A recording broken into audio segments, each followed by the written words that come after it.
One more thing, एक मेरे को सवाल पूछना था जो कि बहुत टाइम से मेरे माइंड में था, वो मेरे को मौका मिला, मैं पूछना चाहता हूँ। सेक्स बैड या good? Just sex, neither bad nor good. सांस लेते हो तो पूछते हो कि गुड या बैड। पानी पिया, गुड और बैड। जैसे बहुत सारे ग्रंथ, वो तो खैर मिथ हो गई कि सेलिबेसी इज मस्ट।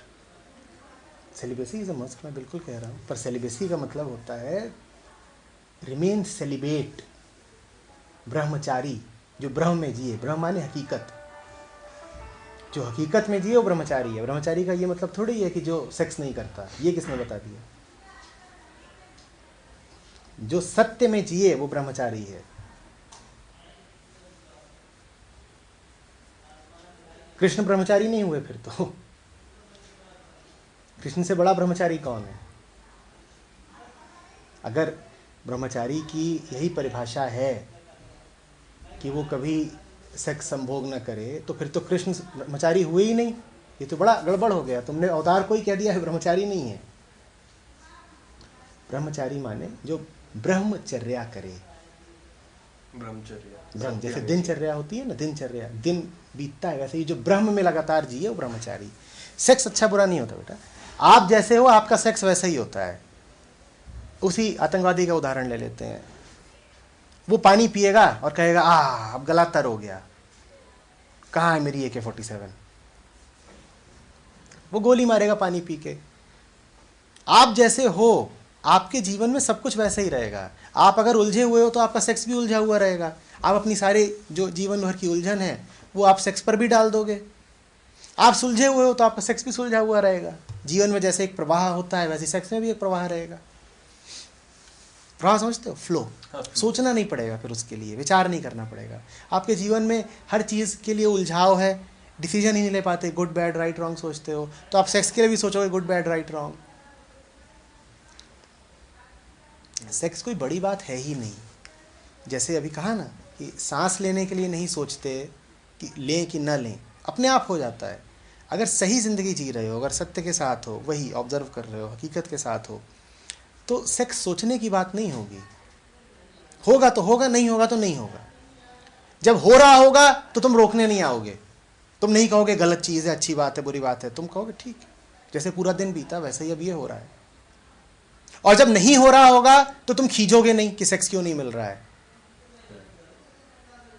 तुम उसमें अड़ंगा डालोगे ही नहीं। जीवन में एक प्रवाह रहेगा, उस प्रवाह में जो कुछ हो रहा होगा तुम उसके सामने झुके हुए रहोगे। सेक्स हो रहा है तुम झुक जाओगे, सेक्स नहीं हो रहा है तो भी झुक जाओगे। तुम्हारे मन पर सेक्स एक बोझ की तरह नहीं रहेगा। ज़्यादातर जवान लोगों के लिए सेक्स एक बोझ होता है। हो जाए तो भी बोझ होता है, हो गया तो 2 दिन तक सोचेंगे क्या सेक्स था। नहीं हो तो कल्पेंगे, रोएंगे कि मिल क्यों नहीं रहा है।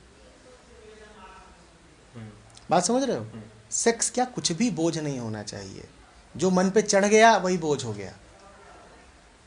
जिस चीज़ के साथ तुमने अपनी पहचान जोड़ ली वही बोझ हो गया। सेक्स हल्की बात है, हो गया तो ठीक है, हो रहा है तो रोकना क्यों है।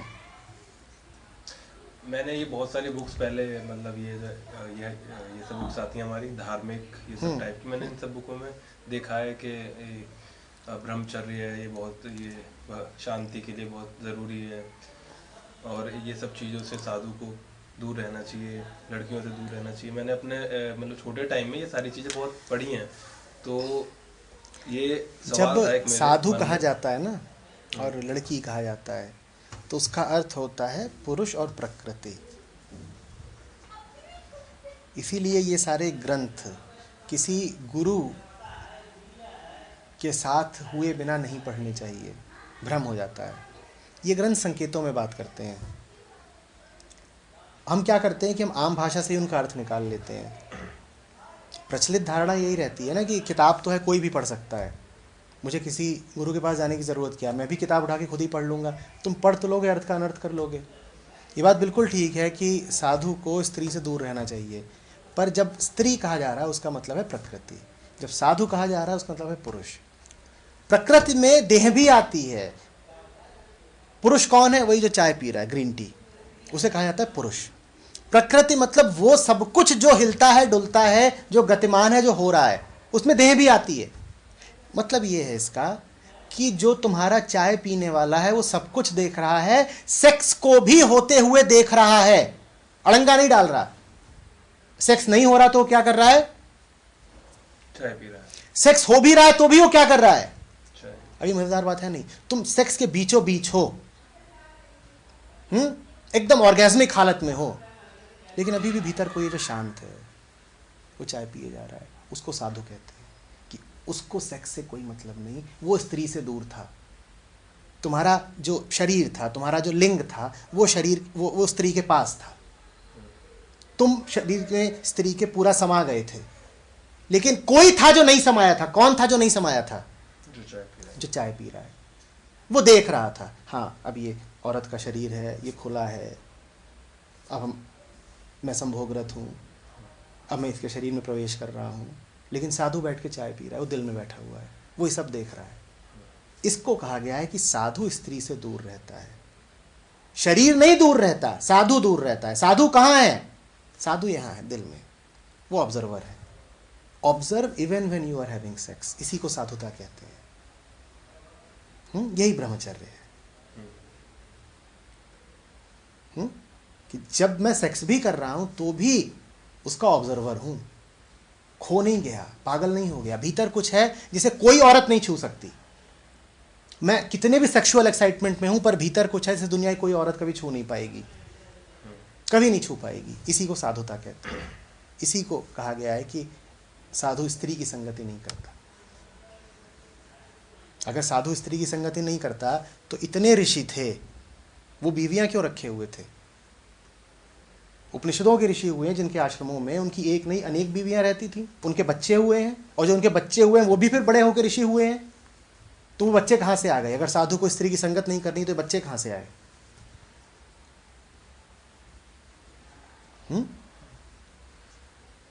समझ रहे हो? स्त्री से नहीं दूर भागना है। तुम्हारा शरीर और स्त्री का शरीर एक है। कोई पुरुष ये सोचे कि स्त्री से बच लेगा, नहीं बच सकता। तुम्हारी बॉडी बनाई गई है स्त्री के बॉडी के पास आने के लिए। तुम्हारे शरीर में जो कुछ है वो स्त्री की बॉडी की तरफ अट्रैक्ट हो रहा है, और तुम्हारे शरीर में जो कुछ है वो स्त्री की बॉडी को अट्रैक्ट कर रहा है। और सिर्फ मैं जेनिटल्स की बात नहीं कर रहा, तुम्हारे शरीर में सब कुछ, तुम्हारी भौहें, तुम्हारी आंखें, तुम्हारे बाल, तुम्हारे कान, तुम्हारी आवाज़, तुम्हारे हाथ, ये सब कुछ ऐसे ही हैं जैसे समझ लो कि प्लग और सॉकेट। तुम्हारा और शरीर स्त्री का बनाया ही म्यूचुअली कंपैटिबल गया है, एक दूसरे के लिए गया है। दूर रख ही नहीं पाओगे, दूर रखोगे तो तड़पोगे। जो पुरुष ये करे कि स्त्री से दूर रहूंगा, वो दिन रात बस जलेगा और तड़पेगा। जो स्त्री ये कर ले कि पुरुष से दूर रहूंगी, पास नहीं आऊंगी, संभोग नहीं करूंगी, वो अपनी ही आग में जलेगी, तड़पेगी। ब्रह्मचर्य का ये मतलब नहीं है कि पुरुष स्त्री से संभोग नहीं कर रहा है, स्त्री पुरुष संभोग नहीं कर रही। ब्रह्मचर्य का मतलब ये है, स्त्री जब पुरुष के साथ है तो भी चाय पी रही है, पुरुष जब स्त्री से संभोग कर रहा है तब भी चाय पी रहा है। तो सेक्स करो चाय पीते पीते, इसी को ब्रह्मचर्य कहते हैं। ब्रह्मचर्य की ये परिभाषा है। चाय पीते पीते सेक्स करने को ब्रह्मचर्य कहते हैं। बस ग्रीन टी होनी चाहिए। अब जब अगली बार सेक्स करना तो सिरहाने ग्रीन टी रखना ताकि याद रहे। खुद भी पीना, उसको भी कहना तू भी चुस्की लेती चल।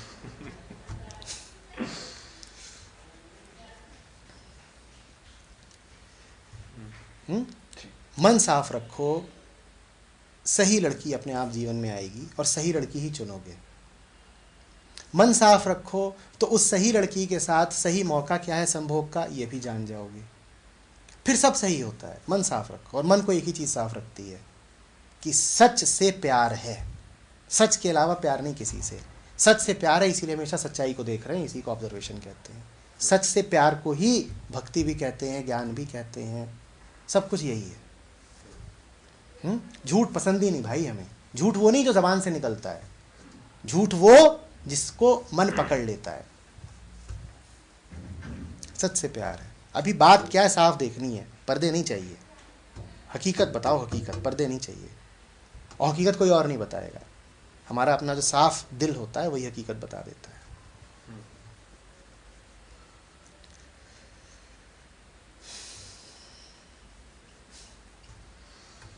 ये बहुत बड़ा सवाल था, अब सुन के कुछ समझ आया है।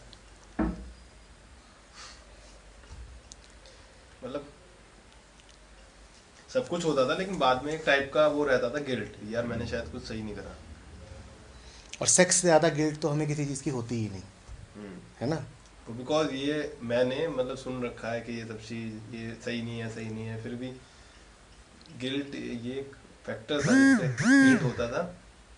बट अब लग रहा है दैट वो चीज़ सॉल्व हो गई। ना ये भी नहीं कह दिया गया है नहीं कि- नहीं, मैं ये नहीं समझ कह रहे रहा हो ना।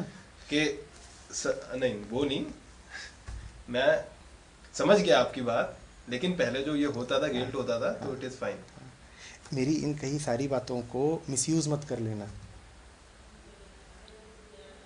मैं समझ गया।